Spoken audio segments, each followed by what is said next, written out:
It's the Happy Families podcast. It's the podcast for the time-poor parent who just wants answers now. Hello, this is Dr. Justin Coulson. Today, a guest on the podcast that I'm so excited to be able to speak with.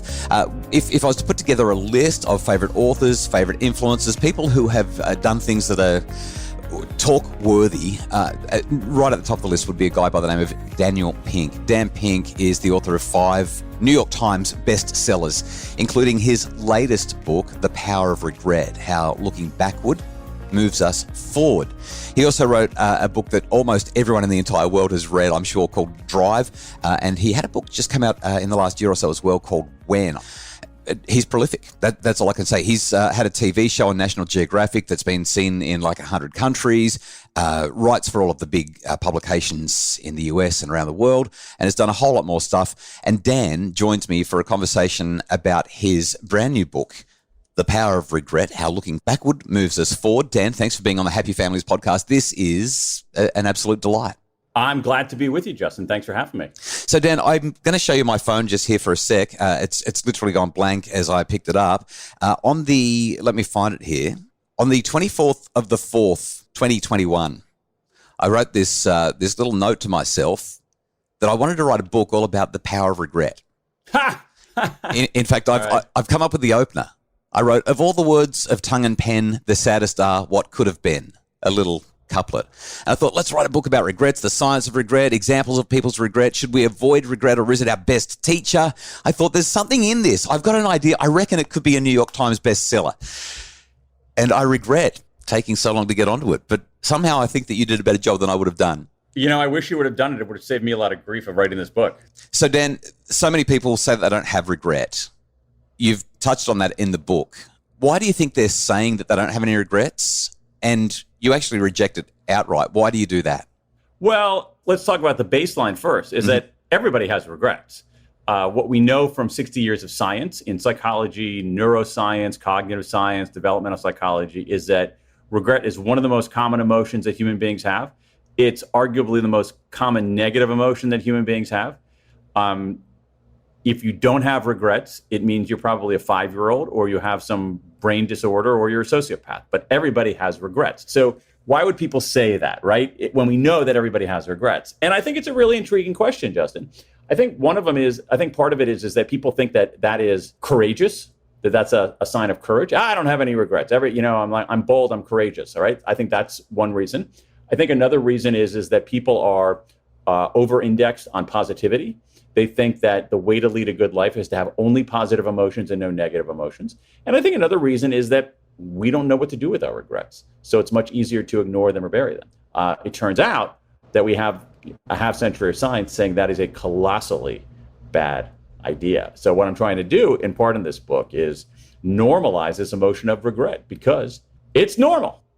There's a parent on page 44 of the book who says one of her great regrets is, and I quote, I yelled at my daughter when she was 5 on the way to school when she spilled some yogurt on her uniform.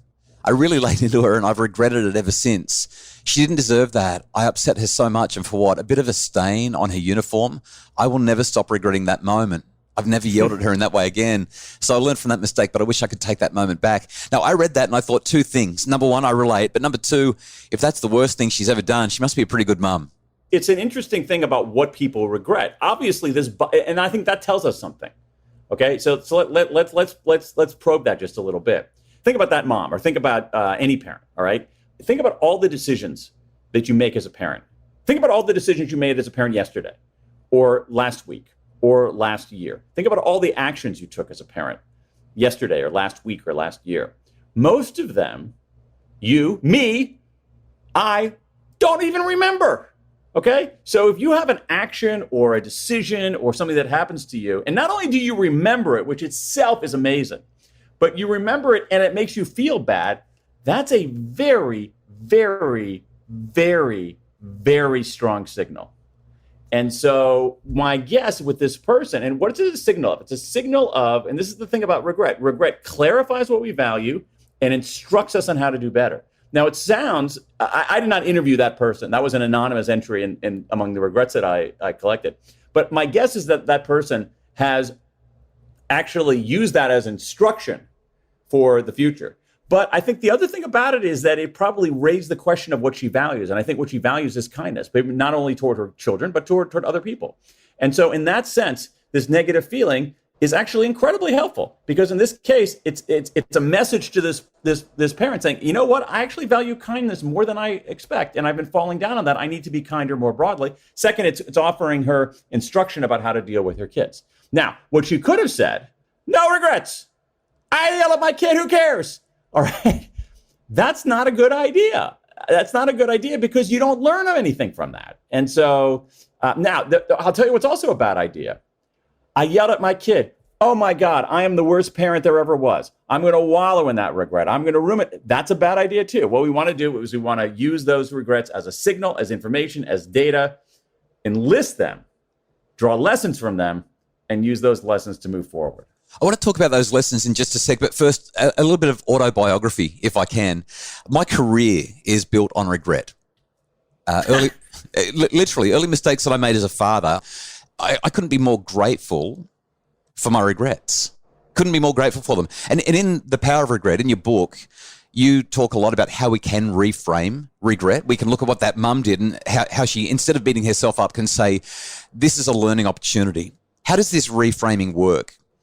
Well, what we want to do, as I said before, is find the third way. Again, don't ignore, don't wallow, and confront. Now, how do we do that? To me, there's a process that we should go through. It's relatively simple. It's just that no one, and it's rooted in science, just that no one ever talks about it. No one ever taught us how to do it. So the first step, we can think of it as 3 stages: inward, outward, forward. Inward, outward, forward. So inward is, the first step is, how do you reframe how you think of yourself and think of the regret? And one of the things that we see is that when we screw up as parents, or as people who are parents, the way we talk to ourselves is brutal. It's cruel. Our self-talk is often lacerating. That's a bad idea. There's no evidence that's effective. What we should be doing in the face of these mistakes is treating ourselves with kindness rather than contempt.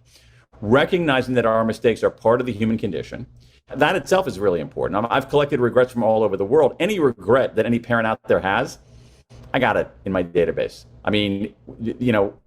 Our regrets are part of the human condition. The other thing that I think is important for parents is that when you screw up, when you make a mistake, that's a moment in your life. It's not the full measure of your life. That's a moment in your parenting history. It's not the full definition of your parenting history. And so when we do that inward look frees us up to do the more cognitive work of making sense of our regret and drawing lessons from it. In the book, you talk about at-leasting and if-onlying. Can you maybe step through those strategies? I feel like they're just so immensely, perfectly practical for what a parent can do when they blow it, when they lose it with their kids, or when they're impatient or completely fail to show up. So regret is powered by something called counterfactual thinking, that our brains can imagine events that run counter to the actual facts. And there are 2 types of counterfactual thinking. There is what psychologists call upward counterfactuals, where you imagine how things could have been better. If only I had married Edward instead of Frank, my life would be better, right? So you imagine how things could be better. Upward counterfactual. They're also something known as a downward counterfactual, where you imagine how things could have turned out worse, where you say, I regret marrying Edward, but at least I have these 2 great kids. Okay, so you find the silver lining in it. And here's what we know. Upward counterfactuals, if onlys. Regret is the poster child of upward counterfactuals. If onlys make us feel worse, but help us do better. At least don't help us do better, but they help us feel better. And sometimes that's okay. And so there are times where you actually want to do an at least with a regret, just to make yourself feel better and move on. So you could say something like the mom you were talking about before. I regret yelling at my kid for spilling yogurt on her uniform, but at least I didn't do that a second time. At least I didn't escalate it. At least I apologized. And that can actually mitigate some of the psychological sting. Dan, if you were to give time poor parents who feel overwhelmed any advice at all, what would it be? I mean, the role of parenting, it's like Sisyphus and the stone, right? Every single day we've got to get up and we've got to do it again. So much of parenting is correction and direction.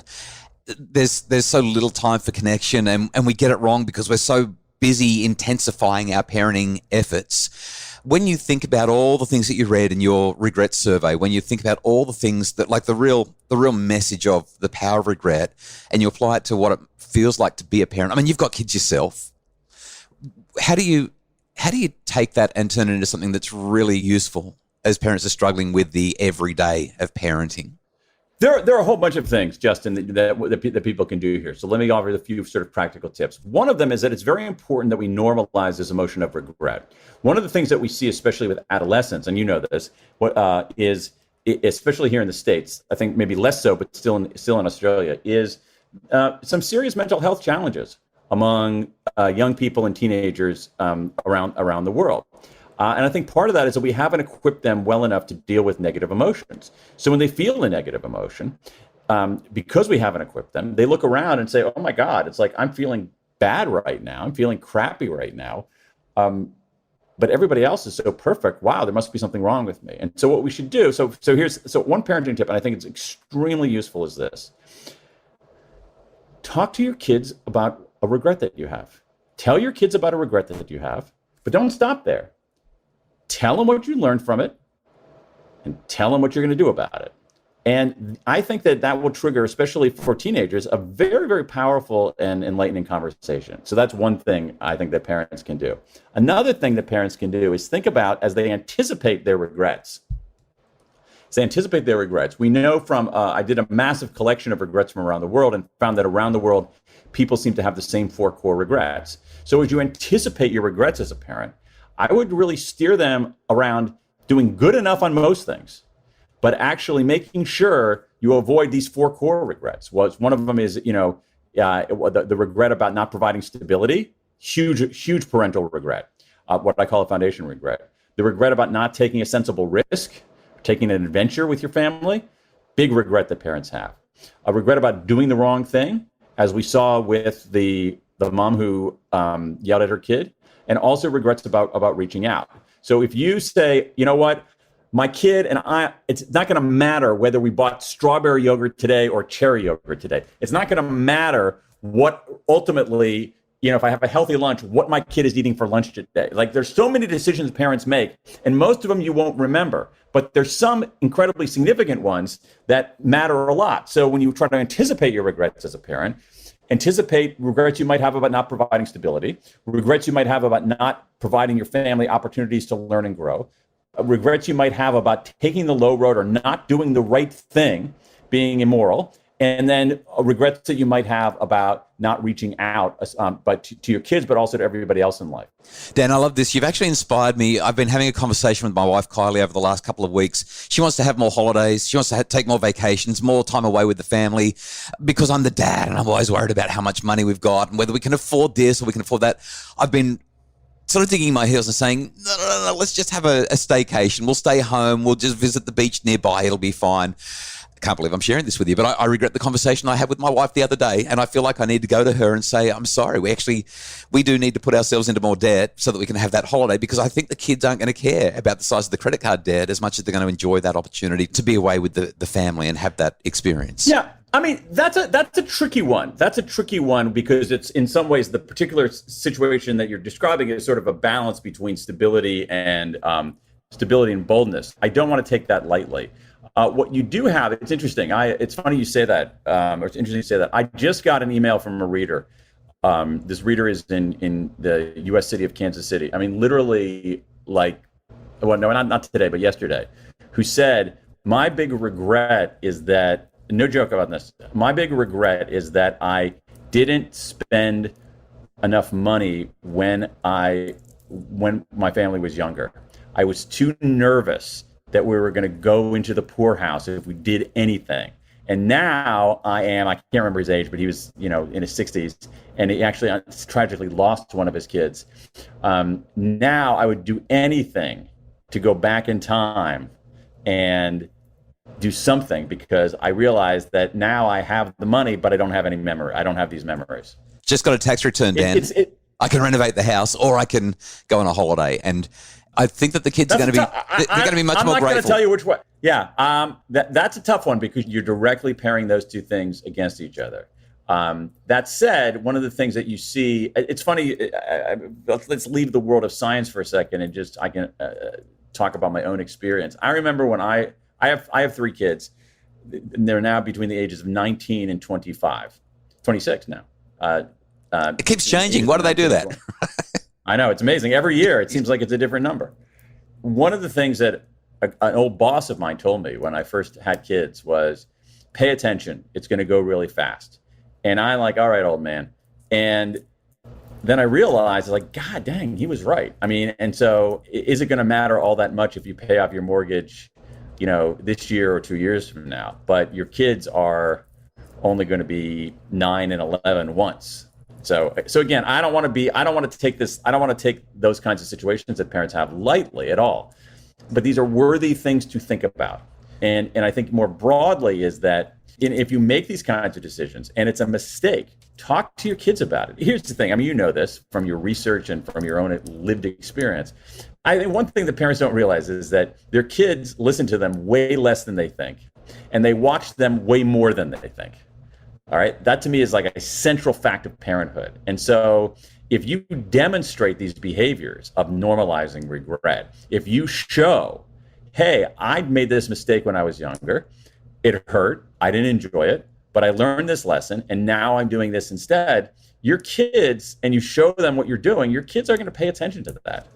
Your kids are going to pay attention to that far more than if you wag your finger at them. Yeah, this has been the best part of the interview. I'm so grateful for what you've just shared. I feel like we've just had a little therapy session, Dan. That was beautiful. And I know that we barely know each other and we're talking in a public sphere here with a podcast. But when you reflect on your life, and I'm sure you've been asked this question many times because of the book you've written, Dan, but what stands out to you as significant regret? Is there anything that sort of that you're comfortable disclosing where you just think, gee, I shouldn't have said yes, I shouldn't have done that thing? Where do you go? I have a lot of regrets. I have a lot of regrets. I have many, many regrets. Now, I have learned over the years and through this research not to let them debilitate me. And they don't. But I still have regrets. I'll give you one example. I have a lot of regrets about kindness from when I was younger. And what's interesting is that in all these regrets that I've collected for this book, there were a lot of regrets about bullying. Okay, from younger, I was amazed at how many regrets all over the world where people regret having bullied somebody. They don't regret being on the receiving end of the bullying. People were regretting being the bully. Now, fortunately, for my psychological health, I was never a bully, but when I was younger, as a teenager, as a university student, even as a young professional, there were instances where I saw people not being treated well, people being excluded, people not being treated fairly. I saw it, I knew it was wrong, and I didn't say a word. And that has bugged me for decades. Now, same kind of thing. It's the same kind of thing. That's a very normal experience. What the key here is, what do I do with that emotion? What do I do with that stomach churning feeling that I'm describing? I can ignore it. I can say, no regrets. I'm positive all the time. I never look backward. What's past is past. Bad idea.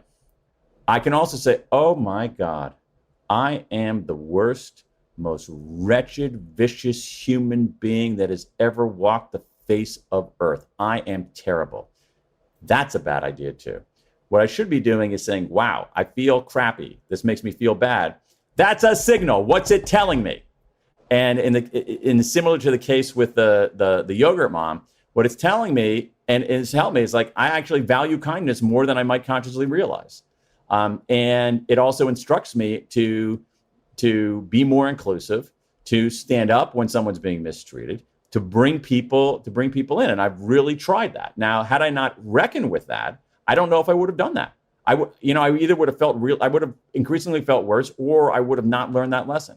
But by dealing with the regrets, we can learn things and enlist them to be better parents, better employees, better human beings. It reminds me a little bit of your first question, which is that when people profess that they have no regrets, I think that part of it is that it is a form of performed courage. They think this is what it means to be a courageous person. But that's not courage. Courage is looking your regrets in the eye doing something about them. And so, and I think that parents who demonstrate courage are good parents. Parents who demonstrate courage are teaching their kids valuable lessons. Dan, this has been it's been a highlight. What a great conversation. Thank you so much for your generosity in sharing what you have. The book is called The Power of Regret. For people who want more information about Dan Pink and everything that you do, where can they go? What can they do? Go to danpink.com, danpink.com. I got a free newsletter, all kinds of videos, and all kinds of great stuff.